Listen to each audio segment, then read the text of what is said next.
right, so welcome guys to Free For All Friday. We have two special guests with us. They've traveled a long ways, and we are going to do some rapid fire with them. We're going to answer their most pressing muscle building questions when it comes to training. And these don't have to be muscle building, they can be fat loss as well, or anything related to training. And then we're going to do a couple follow-up videos too. So we're just going to have a bit of a dialogue, a bit of back and forth. And why don't you tell our viewers who you guys first are and where you came from and why you're here. Okay, my name is Kevin McCrory. I'm from Long Island, New York. And currently I just graduated from college as a mechanical engineer, and I work for a utility company. All right, hey guys, I'm Max Chen. I'm from Long Island, New York too. I'm currently still a student at SUNY Oswego. And we just came up here to learn some training tips, nutrition tips, and supplement tips from the best. Thanks, man. Well, yeah, these guys came a long ways. We just met today. We've never met before. We talked on email. And we want to do this actually more in the future, but we'll talk about that more later. Let's dive in. What do you guys got for me? All right. Let's talk training. All right, let's go training. So first question we have for you is how do you know that you're overtraining? What are some signs, some symptoms, and You're not getting stronger. Okay. That's the number one thing. If you're not getting stronger from week to week, you're not recovering from your workouts. It's as simple as that. Other signs are obviously, if you're not looking forward to your workouts, you're feeling burnt out. But the number one thing is you're not getting stronger. Okay. Simple as that. All right. So our other question is, how many times should you work, train a muscle part for the most optimal growth, per week? I find for beginners, once every 5 days is optimal. So I find hitting a muscle group every 5 days is a pretty decent frequency. The key is to understand your body has no clue of a calendar clock. It doesn't understand 7 days. It doesn't understand every Monday. It only understands time. So 5 days is great for beginners. And there's, to be honest, a lot of ways to manipulate training frequency. You could train anywhere from you could train a body part 3 times a day all the way up to once every 3 weeks. So again, it's hard to say, but I find for beginners, once every 5 days. So would there be any negative side effects? So say if you want to get one muscle up, you want to get your chest up or your biceps up, okay, I'm going to do that three times a week. I'm going to train it 3 times a week. No, that's an amazing way to train. Actually, I've been training a lot like that myself. I just finished a 6-week shoulder and arm specialization program, and I was training shoulders and arms 4 times in the first 3 days of the week. So I did a workout Monday, a workout Tuesday, and 2 workouts on Wednesday. All different reps, sets, tempos, rest periods, different training effects on each workout, but still the same muscle groups. And what's really important about this kind of training is that it's based on the concept that muscle grows in waves. You guys probably have experienced this, where there's periods of your training career where you don't make any gains at all. Yeah. Even though everything's going great, then all of a sudden you do something crazy, something like I just said, and all of a sudden you gain a couple pounds, boom, like that. So muscle growth is not always, rarely is it ever a linear process. A lot of the times it is for beginners, but most people, they'll go no gains, and then maybe they hire a trainer for 12 weeks and they get their ass kicked and they start working harder than they ever have before, and they gain 5-10 pounds, boom, like that. So manipulating training frequency is really good, especially if you have to follow it up with rests. Yeah. What's also powerful about this is that it's kind of imagine a natural disaster, and there's only so many resources in the city to go put out, say, that fire or that, let's say fire. And all those resources need to be attended to that one section in the city where the fire is the worst. Well, that's kind of how your body is. Your body only has a limited amount of resources. So if you're manipulating training frequency and you're putting all your emphasis on one body part, now you can dedicate all your body's limited recovery resources to that one body part.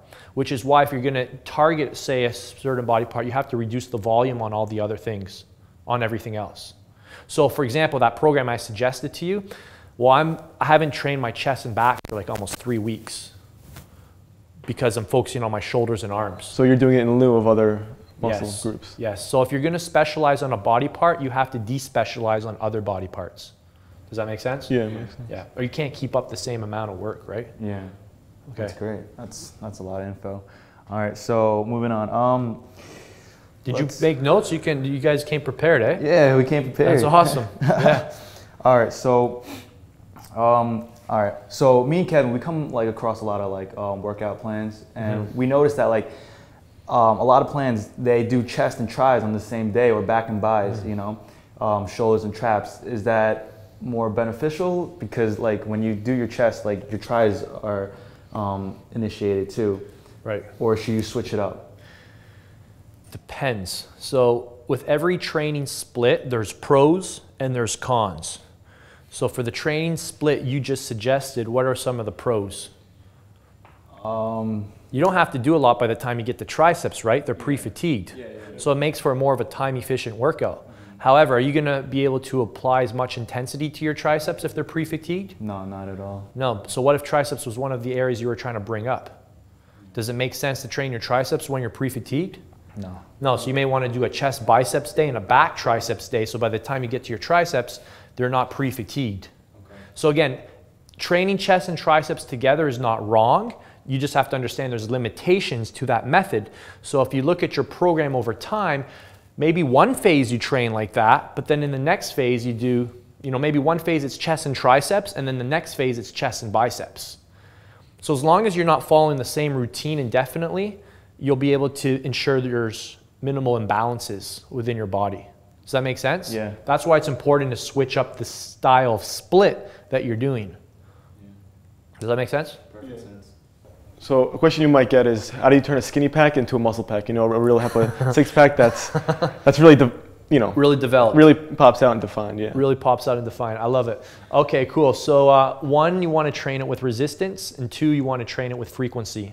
And you want to ensure that there's extension and flexion of the spine within the movement. Anybody that tells you can build huge abs, ripped abs by just doing deadlifts and squats is full of crap, because they're acting as stabilizers. How much extension and flexion is going on with your spine when you're doing deadlifts and squats, or even compound movements, period? They're acting as stabilizers, they're not acting as prime movers. So you kind of have to get into fitness model mode. You kind of have to get in the bodybuilder mode, and you have to focus on isolation exercises, more isolation exercises, if you want them to pop, if you want to develop them, if you want to hypertrophy them. So I like giant sets, taking 3 different exercises, start off with lower abs and obliques, then upper abs, you know, work from weakest to strongest, and then lots of time under tension. Don't even worry about rep ranges, focusing on contracting hard and shortening them up, and then lengthening, and short rest periods in between sets. You know, start off with 2 sets and build up to like 5 sets. And how long would you say, if you were going to do abs at the end of your workout, maybe how many times a week, and how long should those workouts last? Well, you start off with what you can recover from, right? So most people aren't going to be able to recover from 5 ab workouts a week. So you start off with 1 ab workout a week, and when you can recover from that, then you do 2 ab workouts a week. Remember, your first question was, how do you know if you're overtraining? If you're not recovering from workout to workout. So if you can see improvements by training your abs once a week or twice a week, that means that you could consider a 3rd time. Does that make sense? Yeah. And then eventually, like, I got to a point where I was prepping for Worlds where I was training abs 6 times a week. But I built up to 6 times a week. I didn't go from 0 days a week to 6 times a week. Yeah. Over a 16-week period, I built into that. By the end of the last 4 weeks, I needed to train them that often because they were adapted. They were used to that. I trained them, right? It's like athletes, right? They do things that are like superhuman. Well, they didn't just one day start doing those things. They had a program that got them to do that. Does that make sense? Yeah. So yeah, abs are like, I go with the school of thought that they're, you know, they act as postural muscles, right? So all day they're stabilizing your spine. So they need a lot more. They're kind of like your calves. You're on them all day.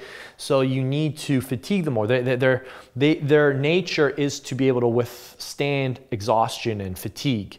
So if you're just to do like 2-3 sets at the end of the workout when you're tired and with a half-ass effort, you're never going to make any gains. Me and my buddies, when we were getting ready for Worlds, we would train them for half hour at the start of the workout.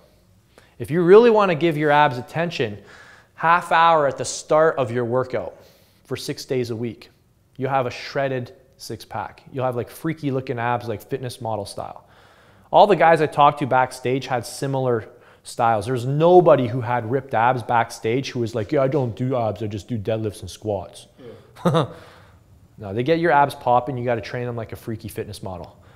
Most bodybuilders who've got ripped abs, ask them how often they train them. The majority of them probably train them more frequently than you would imagine. Right. Well, thanks guys, stay tuned. Hope you guys enjoy that. Next week we'll do another Free For All Friday, and We'll do some nutrition questions, rapid fire style, just have a cool conversation and help these guys out, and hopefully we can help you out as well. Thank you so much for watching. Be sure to subscribe to the channel if you haven't done so already, and have a great weekend. See you soon.